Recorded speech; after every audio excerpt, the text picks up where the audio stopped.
Halo pemirsa Unhas TV, jumpa lagi bersama saya Zahra Sabita Suceng dalam Unhas Daily. Dalam beberapa menit ke depan kami akan menyajikan berita terpercaya hanya untuk Anda.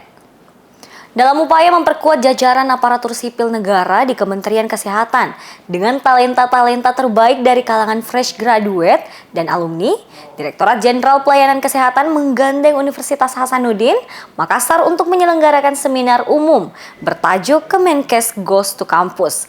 Berikut berita selengkapnya untuk Anda.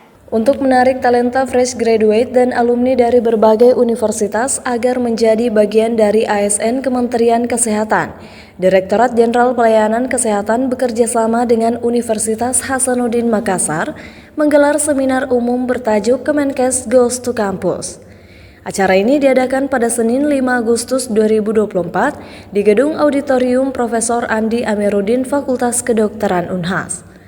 Dalam sambutannya, Wakil Rektor Bidang Akademik dan Kemahasiswaan, Profesor Dr. Gigi Muhammad Ruslin, MKes PhD SPBM Konsultan, menyebutkan bahwa kehadiran mereka membuktikan bahwa Unhas layak untuk diajak bergabung dalam Kementerian Kesehatan.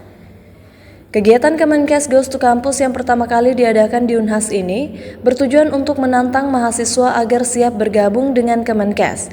Tidak hanya mahasiswa dari bidang medis, tetapi juga dari bidang hukum, teknik, dan bidang lainnya. Hal tersebut merupakan wujud komitmen Rektor dan Unhas untuk siap ditantang oleh Kemenkes serta membuktikan bahwa mahasiswa Unhas meski masih berstatus mahasiswa dapat memberikan kontribusi bagi bangsa dan negara dalam mewujudkan Indonesia Emas 2045 dengan mempersiapkan sumber daya berkualitas, sehat, dan hebat. Dirjen Ashar Jaya yang hadir langsung untuk memberikan informasi tentang Kemenkes Goes to Campus dengan penampilan santai mengenakan kaos berlogo Kemenkes Goes to Campus. Ashar bahkan meminta pembatasan jumlah mahasiswa bidang medis karena Kemenkes memerlukan talenta dari berbagai disiplin ilmu lainnya. Ini luar biasa ya, karena kami datang ke sini tujuannya memang untuk menggait talenta-talenta muda dan hebat dari Indonesia Timur, khususnya Universitas Hasanuddin. Dan saya melihat memang mahasiswa Hasanuddin ini luar biasa. Mereka menunjukkan antusiasme yang bagus sekali dan mereka semua akhirnya paham bahwa untuk mewujudkan Indonesia sehat nggak bisa hanya orang kesehatan, tapi disiplin ilmu yang lain akan banyak berkontribusi untuk Indonesia sehat tahun 2034. Selain pemaparan materi, acara ini juga menghadirkan sesi sharing oleh para alumni Unhas yang berhasil berkarir gemilang di Kemenkes. Sesi tersebut menjadi ajang berbagi informasi lowongan kerja yang mempertimbangkan kebutuhan talenta dari berbagai bidang di Kementerian Kesehatan. Ashar berharap para mahasiswa melihat Kemenkes sebagai alternatif masa depan, bukan hanya sekedar tempat mencari lowongan kerja bagi para alumni, tetapi juga penyedia sejumlah beasiswa studi lanjutan dan magang bagi peminat, baik di dalam negeri maupun di luar negeri. Peluang berkarir di Kemenkes tidak hanya di dunia kesehatan, tetapi juga ada kesempatan berkarir di BUMN. Ya, Kemenkes membuka banyak peluang dari berbagai disiplin ilmu dan berbagai tempat di seluruh Indonesia. Jadi jangan hanya berpikir untuk Makassar saja. Kamu kan ayam jantan dari timur, bukan ayam sayur gitu ya. Pilih dong tempat-tempat lain di Indonesia dan saya tunggu kiprahnya alumni Unhas di Kementerian Kesehatan. Total formasi CPNS Kemenkes 2024 untuk tenaga kesehatan adalah 6.837 dan tenaga teknis sebanyak 1.770 dengan total formasi 8.607 formasi. Kemenkes memiliki 219 unit kerja, termasuk 55 unit kerja di kantor pusat, 164 unit kerja UPT, dan 38 UPT Kemenkes di Sulawesi, Maluku, dan Papua. Rahmatia Muhammad Syaiful, Unhas TV. Pemirsa, menyambut film fenomenal Makassar Uang Panai yang kini kembali dengan sequel yang dinantikan Uang Panai 2. Tim produksi Uang Panai 2 melakukan kunjungan di Unhas TV pada Senin 5 Agustus 2024. Kunjungan ini tidak hanya sebagai promosi tetapi juga berbagi cerita dan pengalaman selama proses produksi film tersebut. Film fenomenal dari Makassar Uang Panai kini kembali dengan sequel yang sangat dinantikan, Uang Panai 2. Pada hari Senin 5 Agustus 2024, tim produksi film ini melakukan kunjungan ke Unhas TV. Kunjungan ini bukan hanya sebagai bentuk promosi tetapi juga sebagai kesempatan untuk berbagi cerita dan pengalaman mereka selama proses produksi film tersebut. Uang Panai 2 yang dijadwalkan tayang pada 8 Agustus mendatang telah berhasil menarik perhatian masyarakat berkat cerita dan unsur budaya yang kental dengan Kota Makassar, Sulawesi Selatan. Iya, jadi untuk keterlibatannya Tuming Abu itu memang katanya si sutradara itu memang harus terlibat untuk menjahit cerita dari Uang Panai 1 ke Uang Panai 2. Jadi katanya Tuming Abu vital di sini untuk menjahit cerita, makanya kita mau tidak mau kita harus siap.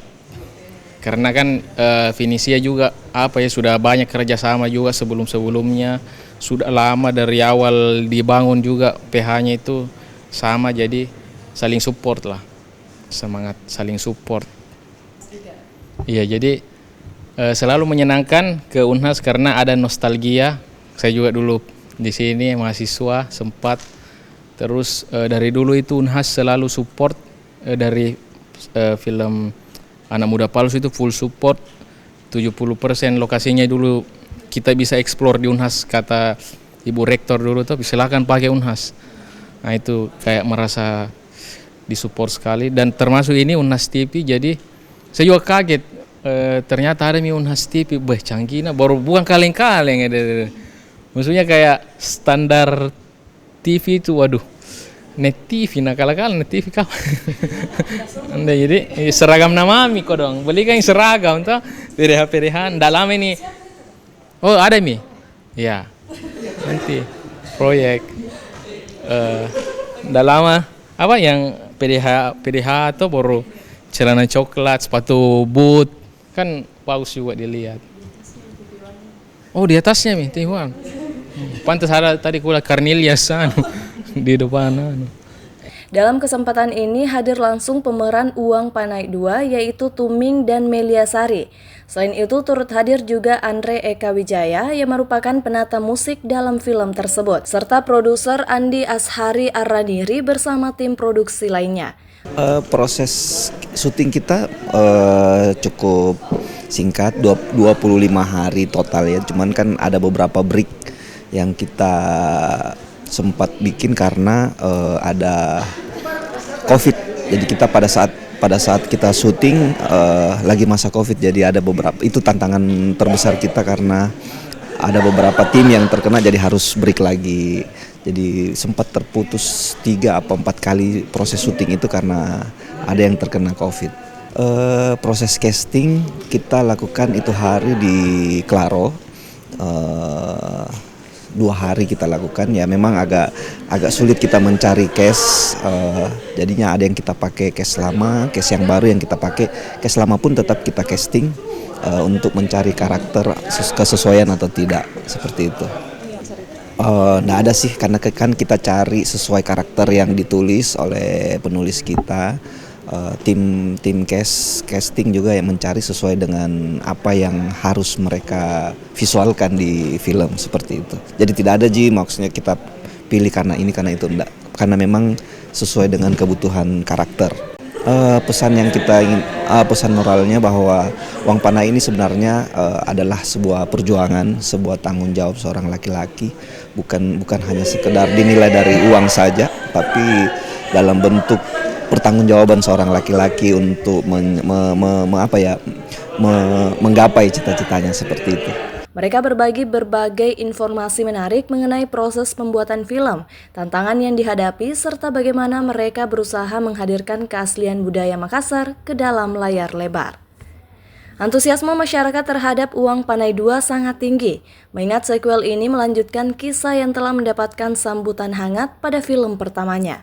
Pastikan Anda menyaksikan Uang Panai 2 yang akan tayang pada 8 Agustus 2024 dan saksikan bagaimana cerita menarik ini akan kembali memukau layar bioskop. Rahmatia Muhammad Syaiful, Unhas TV. Baik pemirsa, berita tadi sekaligus menutup perjumpaan kita hari ini. Jangan lupa untuk tersaksikan Unhas Daily hanya di Unhas TV. Saya Zara Sabita Suceng beserta kru yang bertugas, pamit undur diri dan sampai jumpa.